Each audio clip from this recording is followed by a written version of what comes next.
For 2021, Audi's SQ5 went through many of the same revisions that its standard Q5 sister went to, and everything that I would have covered in this video regarding those updates, I have spoken about at length in my normal Q5 video. So please click the I button up above so you can go and watch that video where I'll tell you everything about the normal Q5's driving character, as well as its interior, the new user interface, and all those new changes that came for 2021.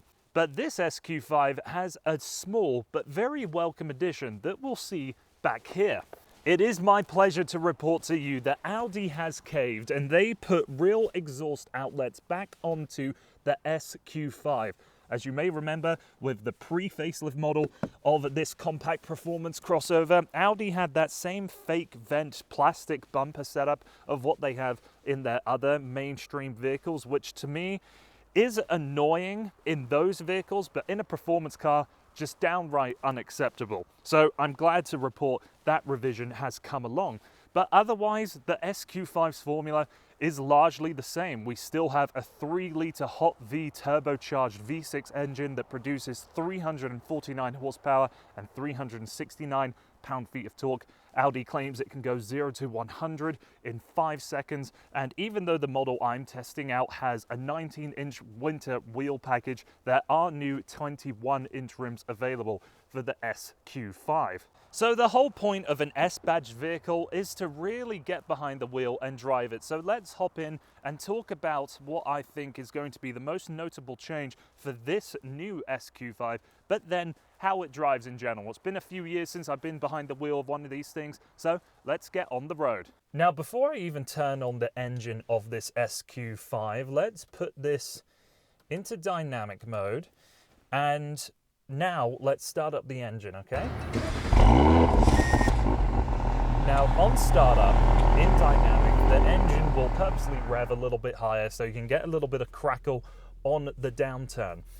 This does feel like a much louder but much more obnoxious system than the last SQ5 that I tested out. Now, I haven't found a definitive answer online as to what they have changed in the system or anything at all, but it definitely seems like there is a butterfly system in here. So going from auto to dynamic mode, just the 2 steps in between the different driving modes, I can really perceive a difference. And as I did that, I noticed that the revs climbed maybe 200 RPM. So maybe that's an element to it as well.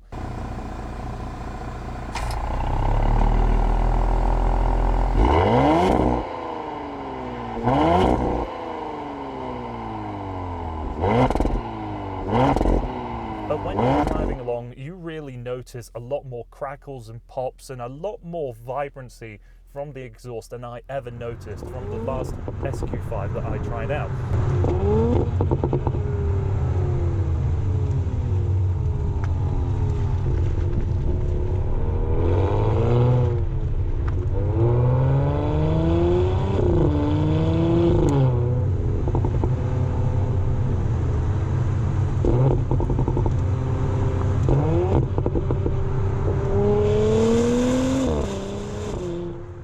So saying all that, let's put the seatbelt on, safety first, and go for a proper drive in this thing. The biggest differences you're going to notice with the cabin of the SQ5 are the sports seats. So they're a little more aggressive, more bolstering around the thighs and around the side of your body. I like them quite a bit more than the normal Q5 because with this shoulder portion, it cups my body just perfectly. The interior changes are subtle, but I have noticed that we have some suede inserts in the door cards, front and rear, a little bit more of stitched leather in the door cards as well. This car, I have the optional carbon fiber inlays put in across the dashboard and down here in the center console. That subtle theme with most Audis with an S badge carries on to the exterior as well. I pointed out the quad exhausts, but outside, really the only other things you're going to notice are the silver trimmed wing mirrors and a slightly different grille. So this SQ5 features 2 very important options that I think are really going to influence how this car drives as a daily driver, but then also as a performance vehicle as well. So these two options I'm referring to are, one, the adaptive air suspension system and the Audi Sport rear differential. So with the air suspension system, it's something that isn't a standard option in the Q5 or the SQ5, but it is something that you can option up. And when I tried out that Q5 with the standard suspension system, I found that, likely due to its short wheelbase, it did feel quite jumpy. But going into this car with that air suspension system replaced, it does feel a lot more composed, a lot more sure-footed, and it makes it feel like a larger Audi. That indomitable feeling I get when I drive a Q7 or a Q8, just feel like I'm hugging onto the road and it's bending to my will, is now how I feel in this SQ5. So I have come to realize that maybe going for an air suspension system in an Audi is just the way to do it. It's what makes an Audi feel like an Audi. But due to this, it is still an adaptive air suspension system, so whenever you want to change around the driving modes, the air suspension system will change around to how it sees fit in that given mode. So for me, that option alone alters this vehicle's driving dynamics significantly for the better. Now with the sports differential, this is going to be optioned for the vehicles that people want to really drive hard in. So if you really intend of buying an SQ5 to regularly take up twisty mountain roads, that rear differential is going to help give you a little more traction, probably a lot more driving confidence as well. I personally haven't been driving this car particularly hard. It is winter, I am on winter tires, and all of the mountain roads that I love to bomb up and down are now being consumed by skiing commuters. So this is an option I would personally forego, unless you had the envision of taking your SQ5 to the track maybe, or you really go through twisty mountain roads on your daily commute and you'd like to push it there. So if this was my own car and my own money was going into it, I would definitely option up for the air suspension, but I'd probably forego the sports differential. 85% of the power that comes from the engine can be sent directly to the rear wheels through Audi's latest Quattro system.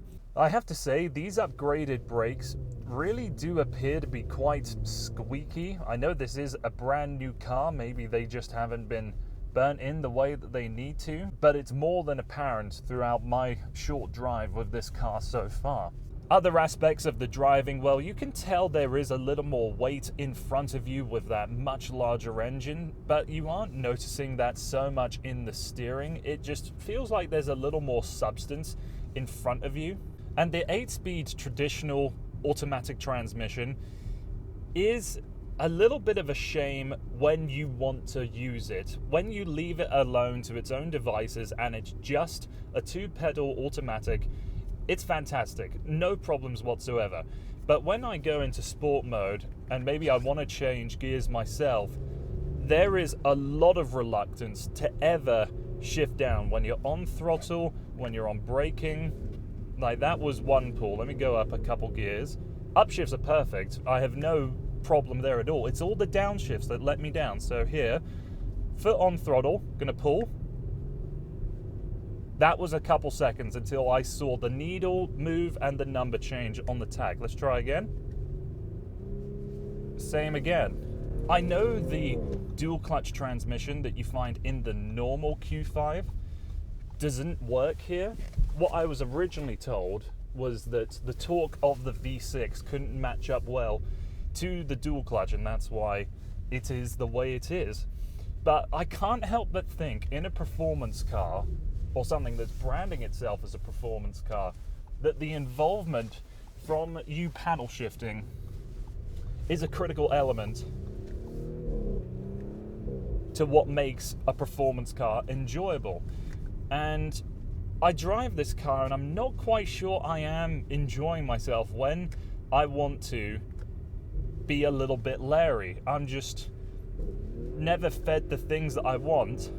So with any of Audi's S-badged vehicles, I think it has to be up to you to decide what you are looking for, because for me personally, I'm getting into this car and I like it. I love the way this interior is put together. The user interface is fantastic. It's comfortable. I find hard to give judgment towards this vehicle because what I want out of a performance car isn't necessarily what the SQ5 means or what an S-branded Audi means in general. Because what that typically means to me when I see an S badge on the back of an Audi is that you're getting a performance car without performance car compromises. If you want that, the SQ5 does that. If you want a more engaging, more involving performance car, I don't think the driving dynamics of this Audi are quite up to snuff with some of the other vehicles in this segment. I really do believe that if you're shopping for an SQ5 or a regular Q5, this will feel like a more substantial vehicle to you, but you have to really know what you want out of a car and what you're expecting out of a performance car as well. So that's been everything from me. Thank you so much for taking the time to watching this video. If you wouldn't mind liking, sharing, subscribing, all of that good stuff, it really helps me out a lot. Thanks again. Hope to see you on the channel again soon.